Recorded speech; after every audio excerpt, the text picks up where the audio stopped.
Thanks for joining my channel. This is a very old ship's paraffin lamp, and I bought it based on the fact that I was attracted to it because it was big. And then I realised that I'd probably got a white elephant on my hands. And then I thought about it for a while and I thought, well, wait a minute. I need a new lamp. I need to put a lamp where my barbecue area is. So what I can do is I can basically restore it and then modify it slightly and put it into my barbecue area. See, when my brother and his friend come over, they always seem to be a little bit critical of the fact that there's not enough light in, specifically in the barbecue grill area. So I'm hoping that this is going to solve that problem. So it'll kill a few birds with one stone. Keep them happy anyway. Now we can see the paraffin burner. I just need to remove some pieces that I'm not going to use actually. So it all seems to be in very good shape. This is made of copper. Now these pieces of glass are a bit of a giveaway as to what the lamp was used for, and I'll explain that a little bit later. I've decided to initially use a paint stripper, and we'll find that it works to a certain degree, but it won't be able to solve the problems that I have. It bubbles up, you can see in a couple of seconds, but it doesn't actually work as well as I wanted it to. So I've got to go into plan B to remove this paint. Now I've started, I can't really avoid not to do it.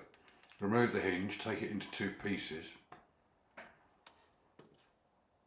And once I've got it into two pieces, I'm going to submerge it in caustic soda. You need to use hot water and mix the caustic soda, always the caustic soda into the water.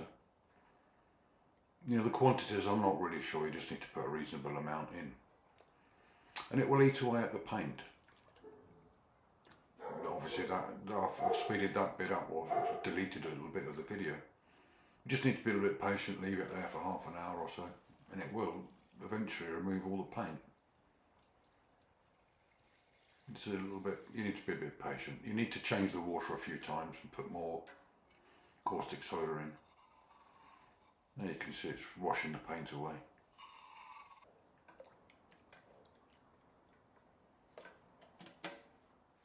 What I need to do now is now it's dried, is to just brush it, keep some of the dust off it and some of the areas where there's still a little bit of paint left. This is actually, you'll notice that this is a galvanised lamp, not a brass lamp. Really how old it is, I'm not really sure. I think it would be exaggerating to say it's 100 years, but I'd say probably 60, 80 years easily.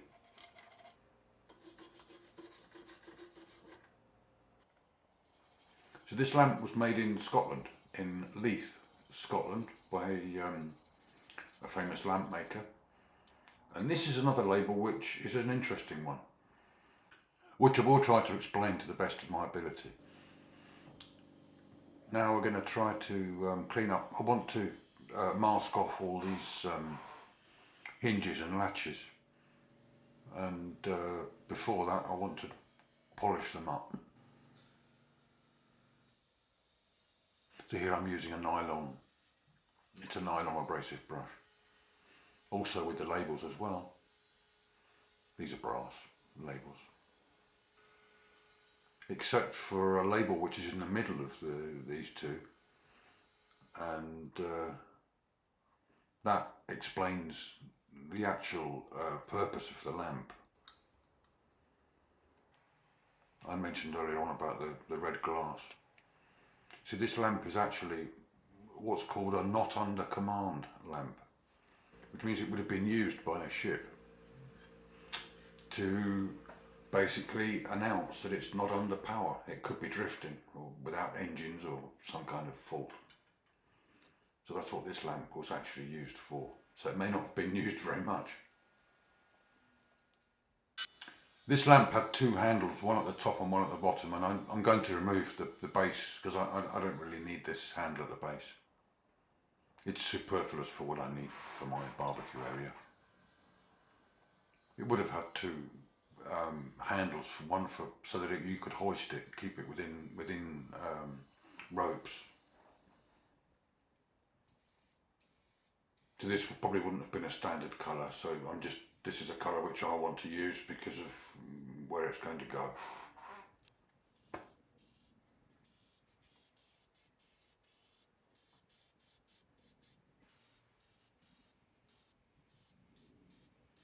This is actually a textured paint. It leaves it so it's better really for painting these kind of things where you've got some irregular surfaces. I suppose there is an argument to say, well, you know, you should really restore it to be in its perfect original condition. But I think in this case, I'm going to make the most of it and make it look presentable and nice, and a little bit different, not exactly original. I think it's a good solution, a good compromise. Yeah, that's almost completed now. What I need to do now is take two of these pieces of glass. I want to make a reflector so that it doesn't actually send light in all directions. I won't need to funnel the light. So I'm going to stick two of these together and then I'm going to paint them silver.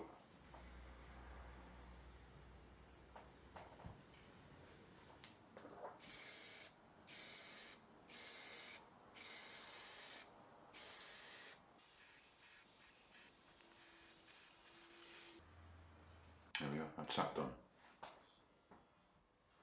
Now I've got to do a little bit of cleaning up on this, on the burner unit. Any comments or questions are always welcome. I always try to do my best to answer them. The more practical way to clean this part up is with a Dremel and a polishing wheel. It's a sort of like an eraser, it works well. But I've got some other tricky parts which are the top parts of the burner. And what I'm going to do with those parts is put them into what's called a vapor blaster. It's a mixture of water, very fine glass beads and compressed air. You can't see a lot, unfortunately. I'm just about to clean off. Yeah, you can see a little bit now. You can see it blasting away. It was basically the only way I could get into there. So they come up reasonably well. Please like and subscribe to this channel. It always helps us grow in a very competitive environment. Thank you. Now filling it up with paraffin. I'm not expecting any leaks. It didn't look like it would have had any. Now we're right at the point of just trying. I mean, obviously it's going to work. It's just a question of the wick absorbing the oil. Yeah, that's okay.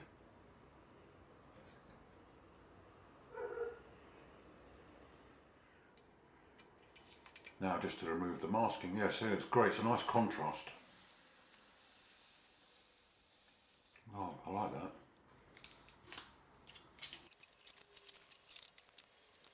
That was a bit of a trouble trying to put all that masking on there. But I think it's worth it in the end.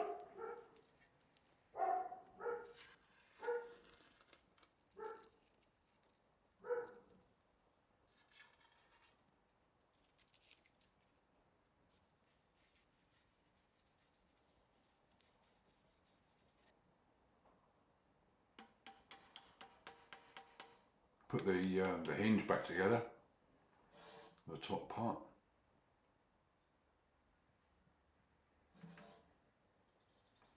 I'm gluing these pieces of glass back in there. So this will be in the back part of the lamp. So there's the manufacturer's name, Colourway Limited in Leith, and this label is from an Italian company based in Genoa, and they would have certified the lamp. Strange, I don't really know why they would have certified it, but that's how it worked apparently. There we are. Now the lamp is finished. Not a big project, but a nice one. We can see the not under, well, first of all, we'll look at that label there. The not under command, and then the Italian label. You can see it gives out a reasonable amount of light. And now I'm just going to, bear with me, I'm just going to show you how it works on the barbecue area. Now, hello, it's great. And it's a nice kind of light as well. So that was good fun. Many thanks for watching. I hope you enjoyed the video.